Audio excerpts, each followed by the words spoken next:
Hello everyone, let's talk about how to save some money.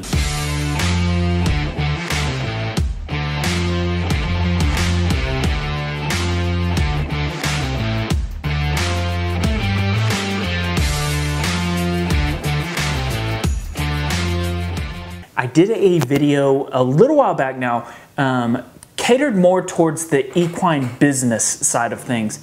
And some of the things I outlined in there is that there's multiple different ways to buy feed. You can buy feed in bulk, like a bulk bin out of a semi. You can buy feed in bulk, meaning a lot of bags at a time and get discounts and things like that way. And then there's obviously your traditional way to buy feed, and we service all three of those sides. Today I want to talk about how to save money buying hay.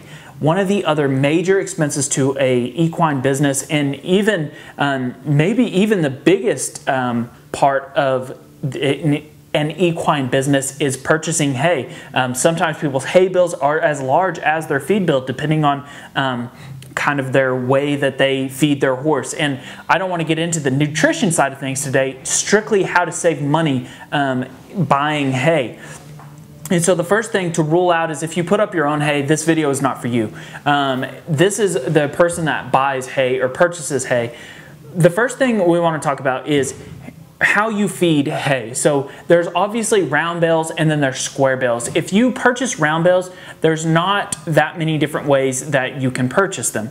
But if you do buy square bales, obviously you are in a stalled type environment. So you're feeding off a portion of that hay per day or multiple times per day. The first thing you have to think about is the labor. Now, labor can be involved in a ton of different areas, but when you're buying hay, you have to think about labor in the fact of when that hay gets to your place, that's not all it is. That hay can come to your place, but then where does it go from there? So what a lot of people have found out through our delivery service is that they were getting their hay maybe on a semi or out of someone's field or something like that. Well, out of someone's field, of course you're going to be able to buy it a lot cheaper, but once it gets inside your actual barn, when we do deliveries, it's palletized, and we put those suckers right in somebody's barn on a pallet stacked and ready to be fed off of that pallet. So one thing to think about is your labor. So where are you buying your hay from? Is it out of a field? And is it delivered to your driveway? So maybe you should look at how much labor are you spending in between those two spots. If it's to your driveway, how much are you paying to get it from that driveway into your barn? And things like that. So there's a lot of different ways to buy hay. So don't just see that it's $7 a bale, it's $8 a bale, it's $9 a bale, and that's all you're seeing. Look at the full picture of when it's in my barn, where is it? Secondly, another thing to think about on labor is you can save, traditionally, you can save so much money the bigger bale you buy. So if you're buying a bigger bale, such as like a 3x3, or even a 3x4, or even a 4x4. The bigger the bale is, the least labor that a farmer typically has, and so the cheaper it's going to be per pound. So if you're buying a 2-strand bale, you might consider stepping up to a 3x3, or maybe even a 3x4, because you can save so much money in there. Sometimes you can get a 3x3 for the same price that you can get for a small amount of the little bales. So think about your labor in that. If you have a way, I know at my dad's house, he'll get a 3x3 and just take the flakes and set them in the back of the gator, and then even tear those flakes in half and throw them out that way. So you might think about, well, I don't have a tractor to drive around with a 3x3. You can flake off those 3x3s, just set it in a barn, flake them off, put them in a gator, or put them in a wheelbarrow, something like that, and then chunk those flakes. And having those bales, being able to do that is going to save you so much money. The last thing, and how we get a lot of, we sell full semi-loads to a lot of big high-end breeding farms, and how we are able to sell those to those high-end breeding farms is they are looking for the highest quality, typically alfalfa that they can find.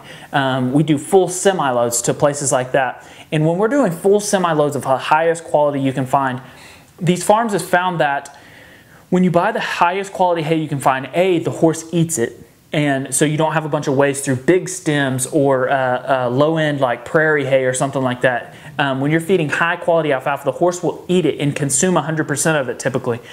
So you're not wasting as much hay that way. And then also when this is a high quality bale, the horse is going to not only enjoy eating it and want to eat it, but the horse is able to digest a larger percent of that hay. So think about it, like the stem, there's not very much nutrition in a stem. So when you're buying a small stem, very leafy alfalfa, let's say the horse is able to digest 80% of that or 85% of that. When you're buying a very ugly, big stemmed, very mature bale, the horse is going to digest maybe 60% of that and not want to eat that much of it, so even less than that. So don't just look, again, at the price per bale without keeping quality in mind, I guess, is the thing. And sometimes the quality, 9 times out of 10, you can tell quality by how big the stem is, how much leaf is on it, things like that.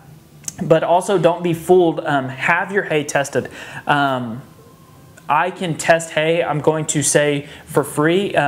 Most of the time I can send off a test to a company and have that hay tested for free for you if you are curious about the hay that you buy. But there's a probe that you can get that tries to get into the middle of the bale, and you can have your hay tested and actually find out that way, maybe I can buy this hay more expensive because when I tested it at 20% protein and the hay that I have is only 10% protein, I can feed way less of the high quality hay and get the same amount of calories. So you're able to save money that way. So there are a lot of ways to save money in hay that I fear a lot of people don't think about. And so those are some of my tips on hay for you. Thank you for watching.